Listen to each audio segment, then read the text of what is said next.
Net gain, networking, encouragement, training, helping Snow Landscape and all small businesses hire, train, retain, and engage the best teams to build those win-win workplaces. Are you looking to thrive at work? Here is your net gain. Okay, welcome to Net Gain. This is networking, encouragement, training. I'm your host, Evan Tashwar with Jack of All People Trades. We exist to help small businesses in Snow Landscape in all areas find, recruit, train, and ultimately retain and engage the best teams to build those win-win workplaces. So I'm excited today to have a guest that I've met at Snow Alliance recently, Brian Ivey from Norcast Media. Brian, if you want to introduce yourself to the audience, go ahead. Thanks so much, Evan. Appreciate you having me. So, Norcast Media Group is the name of our company. And kind of our initial origination started back in 2019, but my involvement with weather and media started definitely before that. I was just a college freshman back in 2010 with some time on my hands.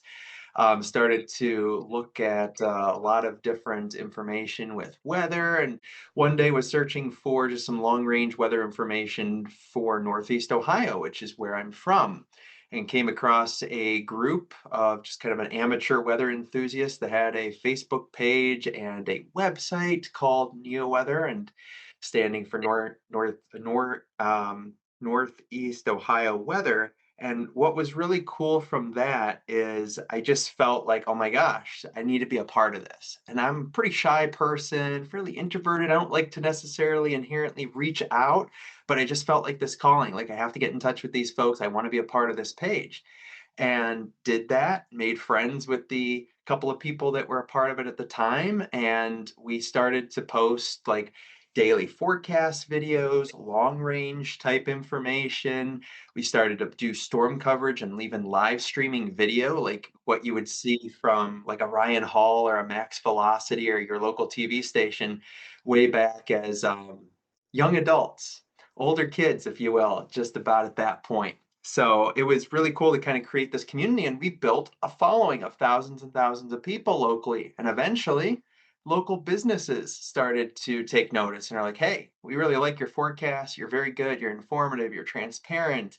Let's pay you for this service. And it was like, oh my gosh, we've got ourselves a business idea. We can actually market this and sell this weather consulting and private weather forecasting for outdoor businesses that need to make decisions around the weather. So, snow and ice management, landscaping, construction was kind of our initial foray into this business enterprise. And we were able to grow the clientele over the course of the next following years.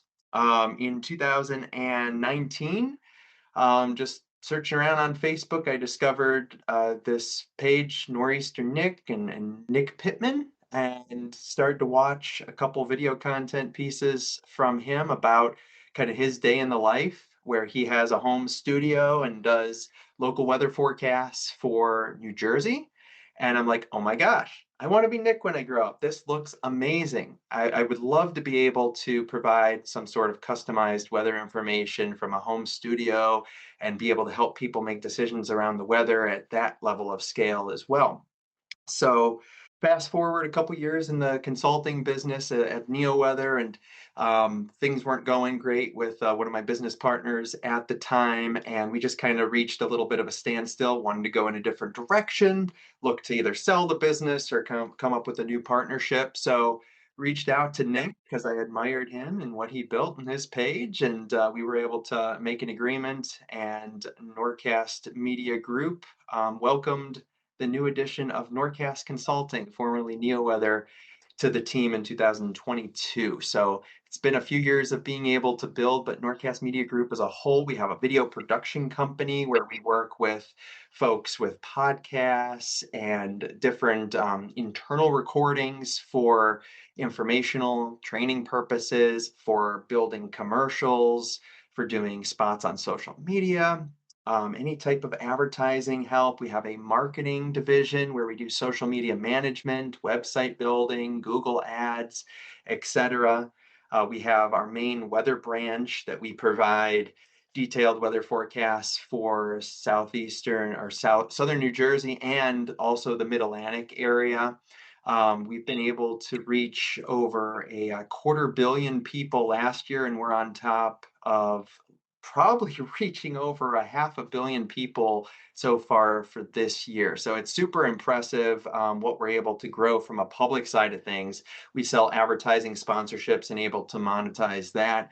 And then the weather consulting side of things is taking that information, drilling down with very detailed, impact specific information. So it's not just 30% chance of rain during the afternoon. It's between 2 and 4 p.m. Isolated showers are going to pop. Some of them might get heavy around your specific location. I would recommend not putting down pavement today. Or for snow and ice management, it's more about, hey, we're expecting 2 to 4 inches of snow to fall, but maybe 3 inches is going to accumulate on grass, maybe only around two or less on paved surfaces, and it's going to start out just being wet until the pavement temperature drops. Then it's going to get a little slushy. Then we're starting to get a little bit more of those drier ratios kind of on top of that. This is your plan of action as far as salting, plowing. Here's when you should bring the crews in. Here's when you should be able to be done with the job. Here's the weather after the event to plan for a refreeze, etc. So it's super cool being able to provide all this information to help businesses make better decisions, have better peace of mind, save time and money, and increase safety too. Really good. The one thing I heard, and I always like to start with an encouragement, and I'm actually going to pivot off something you said for an encouragement is, you talked about this came out of passion. You just started with the, Northeast Ohio weather, like, hey, we were just following storms and tracking weather and talking weather and, getting into it. And then people followed us. It wasn't like, you set out to build a, weather empire. It's like we were just following weather and people were liking what we were doing. So I encourage people listening to follow your passions and be willing to go kind of where they take you and also pivot with it. I'm not saying, I know sometimes people are like, just follow your dreams and that'll make your career. And in not every case, that is the fact. There's sometimes you follow a passion, maybe it becomes a side thing. Maybe you do it for a season and you pivot to something else. But with that, follow your passion and be willing to pivot with that. There might be a season you're working in one thing, you're working in another, but definitely find a way to follow those passions and see where they take you. So I think that's a really good thing to start with. So you kind of provided a little bit of background how you got to where Norcast is now. And I think this is exciting being that, you're only within, the last 7 years really. So this isn't like this is a 30, 40-year-old operation. This is something that's growing and evolving. You mentioned, both the media side and the weather side. So we talked about a little bit with the, weather. So what is the value of working with a consultative weather vendor such as yourself? And to those in outdoor businesses that might just say, oh, I'll just watch the weather, what would you say you provide above and beyond that can really help them? We get this all the time. I look at these 4 or 5 different apps. I watch these 2 different news stations. Then I come into a meeting and we huddle with 3 other people that look at different apps and different websites, and they all have their favorite pick. And we put it all together in the pot and then try to play armchair meteorologist with what's most likely going to be right. And it's like, oh my gosh, that seems stressful. How is that working out for you? And for the most part, it's like, well, it's frustrating because these different data points change. One day I'm expecting 6 inches of snow. The next day I'm expecting 12. The next day I'm expecting two. Sometimes this changes even during the course of the actual day, and it doesn't give me any information on what's going to happen on pavement, and it doesn't give me impact parameters or anything like that. It just seems really inaccurate. I've watched the local TV station, they're hyping things up. They're talking about this big storm coming 6 days later that never materializes. Unfortunately, because weather information in general is everywhere, it's a little bit too much of it, and it's based off of models. So the local weather app that you guys might follow, I mean, that is something that's brought in by a computer forecast model. It could be ran by the United States government. It could be a additional model that's maybe from Europe or from Canada. It could be potentially a combination of a few different models. It is not a human element with that forecast.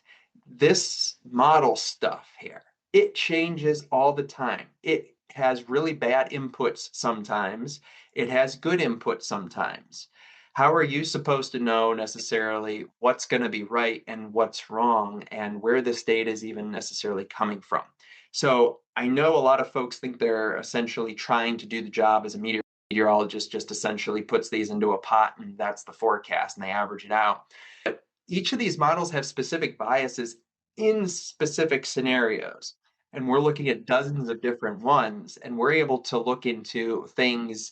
What I do is I compare it to medicine.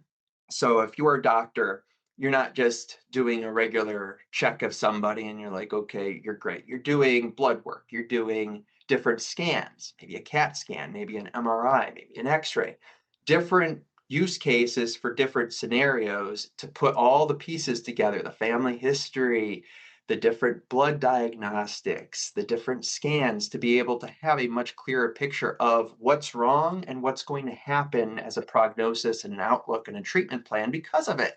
So we're doing a lot of the same kind of things with the atmosphere. It's this three-dimensional fluid and it is very chaotic and it's a mix of an art and a science and it's not 100% correct and we get that, but we're able to have a really good understanding of how it interacts and which models do a really good job in which situations. We're able to take that information and provide the context and the communication for what's actually going to happen and allow you to not have to worry about spending all this time and energy to try to make a decision off something that is just greatly subpar.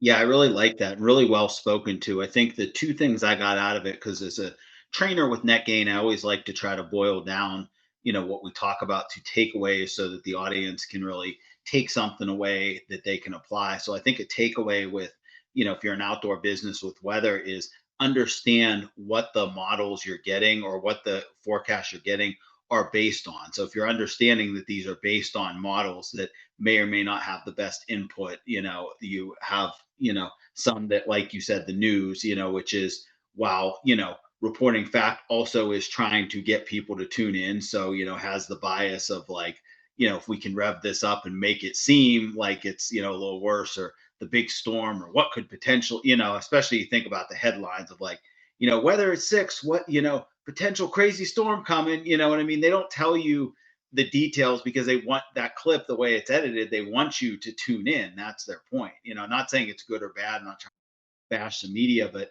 I think just understanding where all that's coming from is important. And that can even apply outside of weather to anything, whether you're getting data on sales, employee engagement, recruiting, feedback, like where is all this coming from, benchmarks that you're benchmarking yourself against. And then you said too, the value of working, like use the doctor example as somebody who understands, the weather from a meteorologist perspective, to understand the atmosphere, to understand the different models and what situations they work good at, to have that expert input. And then, so third, I think the value I would say too is time. Anything, and this isn't just a weather app thing, this is any kind of cost savings thing.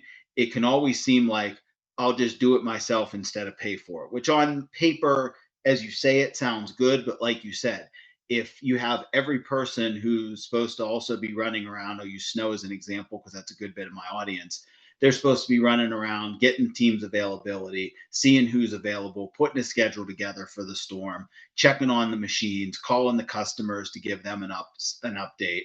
And you're spending part of that time reviewing all these different weather sources, multiple times a day, and then coming together to have a weather meeting. And you guys are all trying to figure out from many different data sets what it means.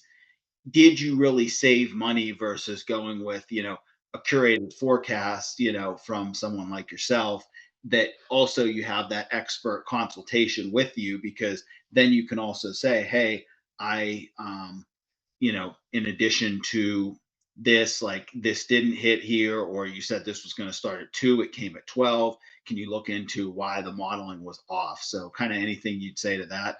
Yeah, I mean, I think that's really a big part of it. I think if we use that 2 to 4 inch snow example, like that's just kind of assumed from a TV perspective. Like here's the snow map. It's 2 to 4 inches of snow. This is when it's done by bad rush hour. Well, guess what? Maybe the pavement temperatures are 7 degrees above freezing. How fast is that snow going to fall? What's the wind? What's the time of year and the amount of solar radiation that gets absorbed by the actual pavement? Well, that's going to have a big impact on what's going to accumulate. And depending on what different triggers are with municipalities and contractors, it's going to be the difference between, am I calling in crews at all? Am I going to need to do pre-salting? Am I going to just wait until it adds up to a certain amount to maybe be on standby to either salt or plow? Like those type of specifics are definitely important. We see so many different situations to where it's totally preventable, where you have a map that is modeled that showcases this big amount of snowfall, but we know like that's not going to actually happen. And unfortunately, I see on some of these Facebook groups with snow contractors, they're sharing these maps, they're coming up with their plans around that.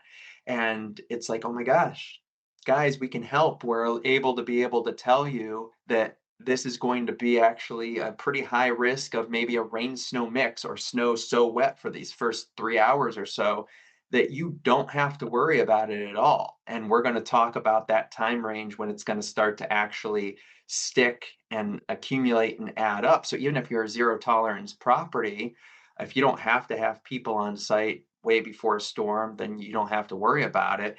On another situation with weather is Virga. So that's when you see something on radar, but it's actually evaporating before it ever reaches the ground. This happens a decent amount where if you're just looking on your phone and you're like, okay, here it comes. I need to make sure the crews are out on site ready to start treating, and it might take 2 hours to moisten up. We're able to look at a three-dimensional profile of the atmosphere all the way up several thousand feet and able to see where the moisture is, where the temperatures are, where they're farther apart, and we can see how they come together, and that would allow for snow to actually fall from the sky. So there's just so many different things that we're able to look at and provide that kind of weighted, here's what your risk is. And there's situations where, hey, we might not have super high confidence. And then we can at least explain, like, this is your kind of plan A, most likely what's going to happen. Here's some of the things that go wrong that I want you to have in the back of your mind for an operational plan.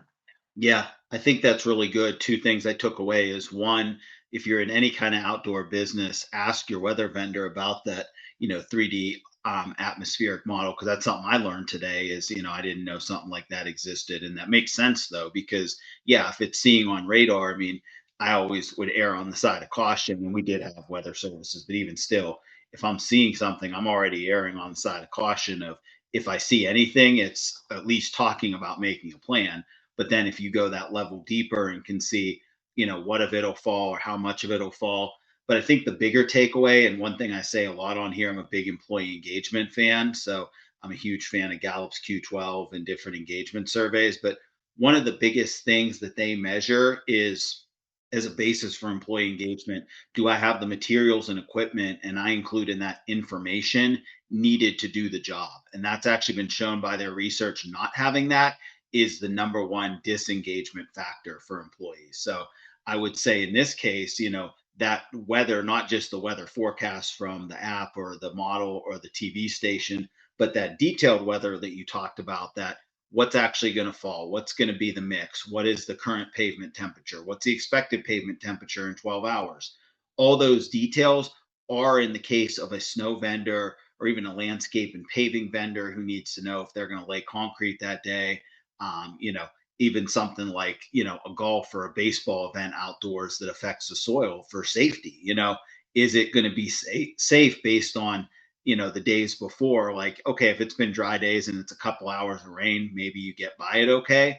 But if it's been consistent rain and that field is still slippery, that creates a potential injury situation, that you have to deal with. So with all those together, I think the takeaway here is make sure you have the information needed to do the job. And when you're doing your comparison shopping, and this isn't just on, weather, but on anything too, make sure you have that information and you're understanding the apples to apples you're getting and saying like, what information do I need to do my job?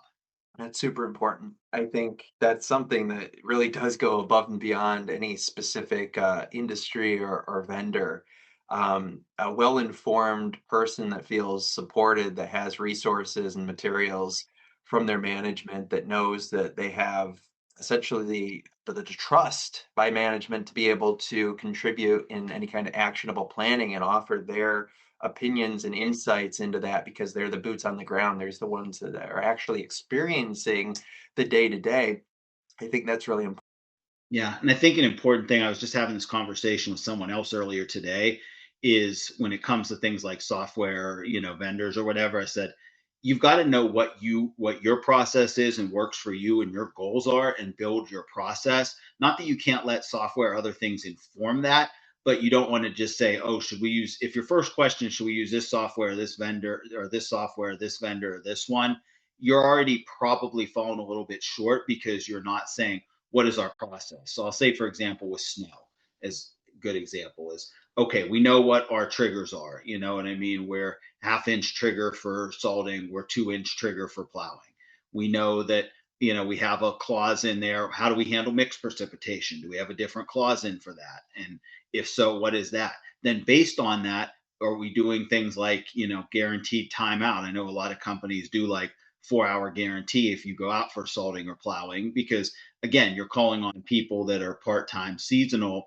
If you call and it's like, oh, I just went out and pre-salted a couple properties and it took me, you know, an hour and a half. Is that really worth the travel time getting the truck ready? You know what I mean? So that a lot of companies have done that. But I say all that to say, to do that, you need to know those processes and like how you're going to serve, to then know what information you need to get. So, I need my weather forecast just to say it's going to snow and I have it covered, or do I need it to say, if I have a different procedure for mixed precipitation events or different supplies that I use, do I need it to say this is going to be mixed, or do I need it to say this duration's going to go on? Or same thing with the refreeze and everything, what's that in the contract? Good episode I just dropped as of the time of recording this with Levi Jet. We talked about different risks that you need to consider in snow, and he talked about melt and refreeze was a big one. So I think tying in,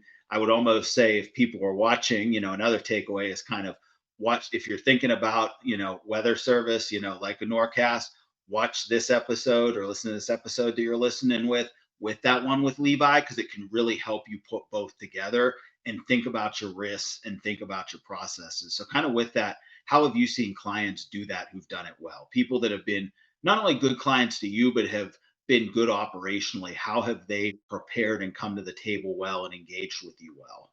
That's a great question. I think it's really about fit. Like, some businesses are set up to be fairly simplistic. They have their triggers and their contracts. They know exactly what they need to do at that stage, and they don't really worry about anything outside of that. Others are so segmented to where you have your zero tolerance, you have your very high end, where you just have no margin of error, and you need to make sure that everything's set up and you pretty much have full staffing and your equipment on that site pretty much at any point.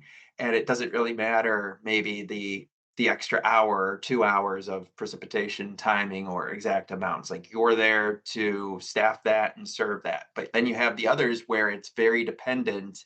And like what I was mentioning a little bit ago, maybe that difference between an inch and 2 inches, or a half inch versus an inch, is absolutely critical in planning hours ahead of time and getting a big dry slot into the area, or getting a big heavy, what we would call a mesoscale band, where it's snowing very heavily. That would make a big difference in the overall plan of attack. So having that information, I think, is based off of fit. Like, do you need all of the precise bells and whistles? Are you planning for a large staff around vacation time during the middle of winter? Are you planning for maybe maintenance or purchasing more salt? Well, having a long range forecast that goes over the next 2 to 4 weeks with precipitation, temperature trends, a little bit into the way of having a good understanding when there's going to be active periods, and also the why behind the forecast. So you can intelligently understand, like, okay, they're not just saying this, they're backing it up with something that has a higher correlation. That might be good for you. Maybe you're a visual type of learner and you want to be able to see how that precipitation is going to move across your area and how it's going to add up with different maps and graphics. Maybe a video forecast is key. So we have three different tiers with our service. So one starts off to be more basic, regional. You get the value add of still getting customized meteorological information from an actual team, but you also get just a lot of the basics aggregated in one spot. You still get access to talk to the team of meteorologists. And then it goes all the way up to our tier three, where it's the very specific pavement forecasts, it's the video forecast, the long range, the very interactive different radar and all the different forecast products that break down the timing and the amounts and what the pavement impacts and the recommendations are going to be. So it really depends. Just smaller municipalities doesn't mean that you need least amount of information. Same thing with contractors. It doesn't mean if you're larger that you need all the bells and whistles. It's just kind of that personalized fit. And then what we hear a lot of times is like, okay, I'm kind of sold on the idea of getting a weather vendor. I want to spend money towards this. I'm going to develop a budget. I don't want to just rely on the free apps anymore. But which one's right for me? And I think this is something that's awesome about our industry in weather consulting is there's all different types where again it kind of goes back to fit. If you like something that's just text-based, that provides kind of the very basics of what you should do and what the forecast is, you got that. If you like something that's very automated, dashboardy, that kind of feels like weather apps, you got that. If you like something that's very visual and graphical, you have that. Things that are all in between that provide a little bit of everything. There's those type of businesses too. So I think that's a situation to where if you want to shop around, you get a few quotes, you get a few demos, you can see kind of the different features. It could be a huge asset for you going forward. Definitely. I think that's a good thing, like you said, fit. And I think it goes back to the point we talked about earlier of knowing your process and how you work and how you're trying to work, what your, service levels are. So I think all of that, having your process, because when you have your process, then you can, I always say in your process, you can kind of say, where are the pain points? So you think specifically with weather vendors, where are the pain points with weather? Have we called out too early and had people out there too long, but then needed to keep them out there because it's still snowing? Have we missed? Have we called too late? Do we not get ice events on the right timing?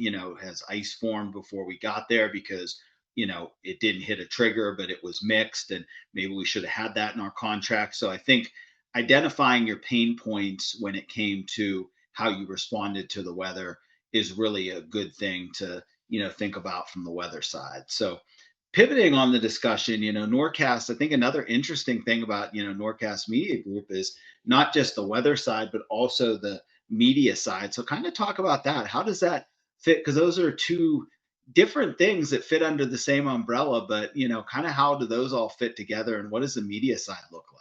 Yeah, it definitely is. It's certainly an interesting mix, and it's something that started just as a weather company where we're providing weather information. But are you making money just as a subscriber type basis off of that? Or are you operating a little bit more like a TV station to where TV station provides news, weather, sports information for the general public? But the general public, outside of paying for cable or a streaming service, you can technically get local 3, 5, and 8 type channels just for free over the air. So how are they making money? Well, it's through the advertisements, the sponsorships, the commercials, whether that's on air or the digital side of things. So that's how we started with our overall weather brand, is providing public weather forecasts for southern New Jersey and building a very local demographic of trust, transparency, accuracy, and a lot of detail there. This model works really well in areas that have a decent population but are way underserved in that community. So there's not a TV station market that really focuses a lot of attention there. Philadelphia is the market, but Philadelphia focuses on generally the Philadelphia metro area. I live in Cleveland, Ohio. In that is Akron and Canton. We don't really focus that much on Akron and Canton in Cleveland TV. So there's a lot of those type of examples where providing some sort of a good resource of information in a underserved community is very valuable and attracts a lot of eyes. So Nick Pittman, our founder and CEO, has a absolutely amazing personality and work ethic and is able to provide pretty much dude doesn't sleep 24/7 practically is when he's on when there's active weather, and that just creates so much transparency. We talk about like the hype and whatnot, but when you're able to work really hard throughout time and dispel hype and talk about what's really most likely going to happen, an understanding of where that specific McDonald's is at this intersection, and you are under a tornado warning, and you can call out that local school and that local McDonald's, that creates such a amount of trust with the local viewer that they know exactly what you're talking about and you're super informed. And local TV stations typically can't do that level for the most part. Some absolutely, there's amazing meteorologists out there, but national vendors, regional vendors, obviously weather apps, there's not that level of context and trust. And we're able to spin just that weather information off of doing local community events and school visits and educational different seminars and go to different galas and host different fan cruises and everything that you would see from kind of that radio station or TV station model. We're able to do that and sell sponsorships and advertisements. And as our audience continues to grow through the millions and millions, we're able to allow for more money there. So advertising is definitely a huge spot on a local level, and we're into a little bit of more of the regional and national, working with brands such as Tamco and Pizza Hut, and we've done several different like spot works with local politicians before. But that's something that is definitely a big part of where we get our money from and where we build a lot of relationships, is being able to help promote these different businesses through whether it's a on location weather forecast or it's a promotion of whatever type of specials, new products, new seasonal lines that they might have coming out, or just more of the traditional banner ads that are on the websites or pre-roll commercials that run before our weather forecast. So that's a biggie. But as far as just media in general, I mean, we want to be able to help the visibility of local brands. So whether it's through social media, whether it's a quick video production segment, just whether it's a commercial or something that they could just put on their Facebook or Instagram as a reel, we want to be able to best tell the story of those businesses and how those businesses can help their clients. So it goes along with some of the providing of weather information as a resource, but it's certainly more about kind of embracing the community and helping to spotlight a lot of the local organizations. Definitely. So no, I think that's really good. And just kind of talking about, with media bringing you mentioned about bringing a brand to life. What should, companies be thinking about? Because a lot of times, you're doing the work and you're a small business. You're focused on, the day to day, the fires of the day, the clients you got to service, your employees, and media and kind of bringing the brand to life, or maybe, I don't want to say back burner, but kind of, back burner, or we want to get to. What should companies think of to even get started? Yeah, I think your story, your brand, who you are, what you represent, what your values are, that should be something that you should just showcase.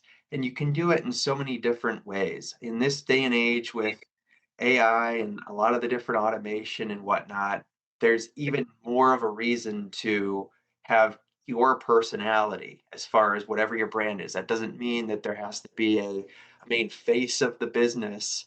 A lot of successful companies can certainly go without doing that, but you need to be able to just showcase some of the day to day and document who your people are and their why. Why are they a part of this company? What do they care about? You're documenting how you're helping your clients. What are some success stories? What are some best use cases? And you can do that in so many different ways. You can have fun with it. In this day and age, I mean, with social media, I mean, it doesn't have to be this scripted type plan. You can kind of just throw out what you're thinking about. If you want to be educational, you can come up with different how-to videos on what solves a problem within your specific niche. You can do the more light TikTok comedy type stuff. You can mix it together. The algorithms for some of these social channels are constantly changing to where now it's a little bit more of where you can be kind of new and still be able to put relevant content out there, and the algorithm will be able to say, hey, people might want to see this, and it will spread it to a lot more people. So you don't have to worry about building this large audience in order to have a highly engaged smaller unit that is going to care about you, spread the word about you, buy from you, and be able to share that content to be able to build that network and get some of their way. Even if they're not sharing it on social, they're still maybe sharing it internally. They're talking about it with their friends and family, and that's allowing for the actual ROI to continue to increase as you get that word of mouth. So I think it's a situation to where you want to be present. You want to have your voice out there, but you don't need to put too much pressure on yourself to, I need to post this many times per day, this many times per week. It has to be structured as this pieces of content. So vary it, make it fun, make it speak to who you are and what your brand is about. Try different things and see what works and what doesn't, and go from there.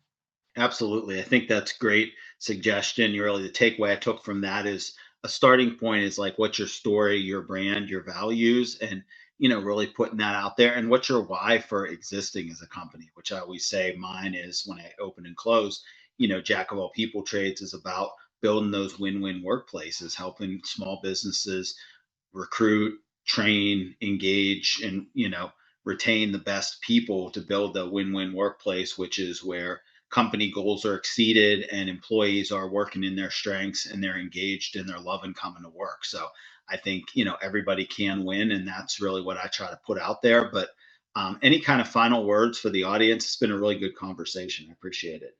No, thank you so much, Evan. I think it's a situation to kind of tie it together and segue a little bit more into that, that it really does come down to being open and transparent and setting the stage as a leader. This is the identity of the company, who we are, what we're about, and allow that to be able to trickle down. And in every aspect, in hiring, in training, keeping that very much on the forefront. If people are truly going to buy in, you have to be aligned. There has to be an initial fit there. It can't just be words.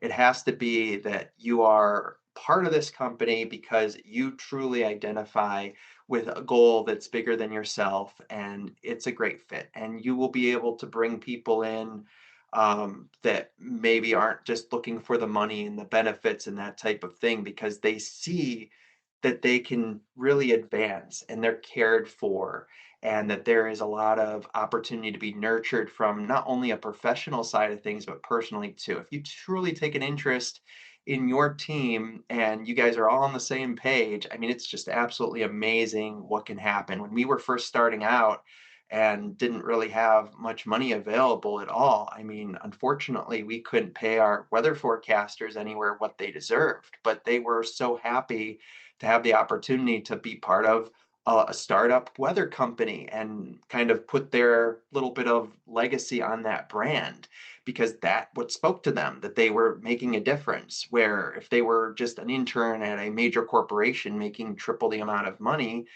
they were just like a little fly. They didn't feel like they were valued as much. So obviously, depending on what stage you are in business, that why might be adjusted a little bit here and there, but you're always going to be able to run into different challenges and problems. But when you have those big things like vision and the overall values, and you know deep down that if something was to kind of rock you to your core, that it's not going to interrupt who you are, what you're about, and you're going to figure out different solutions and ways to pivot around that, then it's just one step in the right direction from there. So I think that's one of the big things. I guess I'll leave you with this one of my recommendations that I talk to with a lot of different business owners in building true transparent relationships in the actual procurement process. When you go through a proposal, when you go through a demo, try not to ghost. We've seen this a Mm. lot. I've talked with so many different business owners that are very frustrated, and it wears people down a little bit in the sales cycle, where providing feedback, even if it's negative, if you're not remotely interested, And this is why is going to help everybody out so much in the long run. So a simple no thank you, or hey, I really thought your product was very similar to a lot of things that I could get for free, or whatever the advice is, I think is going to win a lot better in the long run. So stay true to yourself and just enjoy the ride, because it's definitely going to be a challenge. But as long as you love what you're doing, it's all worth it.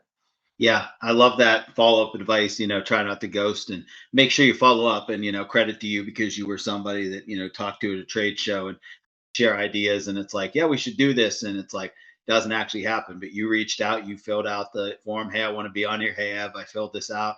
Let's do this. You know what I mean? So, or even if you didn't want to, you could have said, hey, too busy, this isn't the season. Either way, like you said, the feedback is good. So this has been a great conversation. It's been Brian Ivey from Norcast, Evan Tashwire, Net Gain. So again, we exist to help snow, landscape, and all small businesses recruit, train, and retain the best people to build those win-win workplaces. Definitely make sure you check out the link to our peer group if you are somebody in a small business, especially in snow and landscape, looking to get some specific help on hiring or training or retaining your people.